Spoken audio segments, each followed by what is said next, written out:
మొన్నటి వరకు ఒక లెక్క, ఇప్పటి నుంచి మరో లెక్క అన్నట్లుగా ఉండబోతోందట పిఠాపురం రాజకీయ పరిస్థితి. నాగబాబు ప్రమాణ స్వీకారం అలా అయిందో లేదో అప్పుడే పవన్ అభిమానులు పిఠాపురం ఎమ్మెల్సీ గారి తాలూకా అంటూ నియోజకవర్గంలో రచ్చ కూడా మొదలెట్టేశారట. పిఠాపురంలో పవన్ కు రాజకీయంగా రూట్ క్లియర్ చేసే పనిలో నాగబాబు బిజీ అవనున్నారనే ప్రచారం జోరందుకుంటోంది. ఇకపై పిఠాపురంలో తిష్ట వేయనున్నారనే టాక్తో వర్మ వర్గం అలర్ట్ అయినట్లుగా ప్రచారం జరుగుతోంది. దీంతో మే నెల ఎండలు రాకుండానే పిఠాపురంలో రాజకీయ వేడి మొదలైపోయిందట. రాబోయే రోజుల్లోనూ పిఠాపురాన్ని తన రాజకీయానికి శాశ్వత నివాసంగా మార్చుకోవాలని పవన్ భావిస్తున్నారా? పవన్ అడ్డా పిఠాపురం గడ్డ అనేంతగా అక్కడే పాతుకుపోవాలని ప్లాన్ చేస్తున్నారా అంటే అవుననే సమాధానాలు వినిపిస్తున్నాయి. గత ఎన్నికల్లో పిఠాపురం ప్రజలు భారీ మెజార్టీతో గెలిపించడం, ఫస్ట్ టైం పవన్ను అసెంబ్లీకి పంపిన ఘనత కూడా వారిదే కావడంతో ఇక తన శాశ్వత నియోజకవర్గంగా పిఠాపురాన్ని ఎంచుకోవాలని పవన్ భావిస్తున్నట్లుగా తెలుస్తోంది. అందుకు తన అన్న ఎమ్మెల్సీ నాగబాబును రంగంలోకి దింపారనే చర్చ నడుస్తోంది. ఎమ్మెల్యే కోటాలో ఎమ్మెల్సీగా ఎన్నికపై నాగబాబు పిఠాపురంలోని పవన్ ఇంటి అడ్రస్తో ఎమ్మెల్సీగా నామినేషన్ పత్రాలు దాఖలు చేశారు. ఎమ్మెల్సీగా ప్రమాణ స్వీకారం పూర్తి కావడంతో ఇక ఆయన ఆ నియోజకవర్గంపై ఫుల్ ఫోకస్ పట్టే పనిలో పడ్డారట. తమ్ముడు మంత్రిగా రాష్ట్రమంతా తిరిగే పనిలో ఉంటే అన్న పిఠాపురంపై ఫోకస్ చేశారట. పిఠాపురాన్ని తన సొంత నియోజకవర్గంగా మార్చుకునే పనిలో పడ్డంతో రానున్న ఎన్నికలకు కూడా ఇప్పటి నుంచే గ్రౌండ్ ప్రిపేర్ చేసుకుంటున్నారట పవన్. పిఠాపురంలో శాశ్వత నివాసంతో పాటు పార్టీ ఆఫీస్ కోసం స్థలం కొనుగోలు చేశారట. అయితే ఆ పనులు నత్తనడకన సాగడంతో ఇప్పుడు నాగబాబు నియోజకవర్గంలోనే ఉండి వాటి బాధ్యతలు కూడా చూస్తారని టాక్ వినిపిస్తోంది. నియోజకవర్గంలో జరిగే పలు అభివృద్ధి కార్యక్రమాల్లో ఎమ్మెల్సీ హోదాలో పాల్గొనేందుకు నాగబాబు సిద్ధమయ్యారట. ఈ మేరకు జనసేన పార్టీ అధికారిక సోషల్ మీడియాలోనూ ప్రకటనలు విడుదల చేస్తున్నారు. జనసేన పార్టీ ప్రధాన కార్యదర్శిగా పిఠాపురం నియోజకవర్గంలో జరిగే అభివృద్ధి కార్యక్రమాలు నాగబాబు చేతుల మీదుగానే జరుగుతాయని పార్టీ నుంచి స్పష్టమైన ఆదేశాలు వస్తున్నాయట.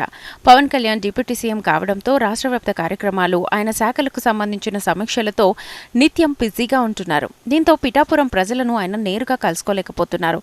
ఫలితంగా తమ సమస్యలను ఎవరికి చెప్పుకోవాలనే సందిగ్ధంలో ఉంటున్నారట స్థానికులు. దీనికి చెక్ పెట్టేలా ఇకపై సొంత నియోజకవర్గంలో అభివృద్ధి, ప్రజా సంక్షేమ బాధ్యతలను నాగబాబుకు అప్పగిస్తారన్న ప్రచారం చాలా రోజులుగా జరుగుతోంది. తాజాగా నాగబాబు ఎమ్మెల్సీగా ఎన్నిక కావడంతో అధికారికంగా ప్రభుత్వ కార్యక్రమాల్లోనూ పాల్గొనే అవకాశం దక్కడంతో పిఠాపురం వర్మ పరిస్థితి ఏంటని నియోజకవర్గంలో పెద్ద ఎత్తున చర్చ జరుగుతోందట. పిఠాపురంలో కూటమి నేతలుగా అంతా పైకి కలిసున్నా వర్మకు జనసేన నాయకులకు మధ్య గ్యాప్ పెరుగుతూ వచ్చింది.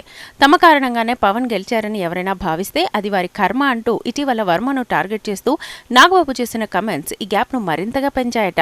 ప్రస్తుతం వర్మకు ఎలాంటి అధికారిక పదవి లేకపోయినా నియోజకవర్గంలో విస్తృతంగా పర్యటిస్తూ నియోజకవర్గంలోని ప్రధాన సమస్యలను అధికారుల దృష్టికి తీసుకెళ్లి వాటి పరిష్కారానికి కృషి చేస్తూ ఎక్స్ వేదికగా వాటిని షేర్ చేయడంతో వర్మ అభిమానులకు, పవన్ అభిమానులకు మధ్య సోషల్ మీడియాలో వార్ కూడా నడుస్తోందట.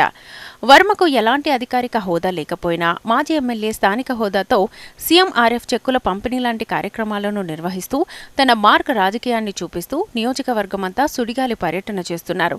నాగబాబు రాకతో ఇక నియోజకవర్గంలో ప్రతి పని కూడా ఆయన చేతుల మీదుగానే సాగే అవకాశం ఉందన్న చర్చ సాగుతోంది. దీంతో వర్మకు ఇబ్బందికర పరిస్థితులు తప్పవని ఇటు నియోజకవర్గంలోనూ అటు జిల్లాలో పెద్ద ఎత్తున చర్చ జరుగుతోందట. అసలు వర్మకు చెక్ పెట్టడానికే పిఠాపురంలో నాగబాబు ఎంట్రీ ఇస్తున్నాడన్న విశ్లేషణలు కూడా వినిపిస్తున్నాయట.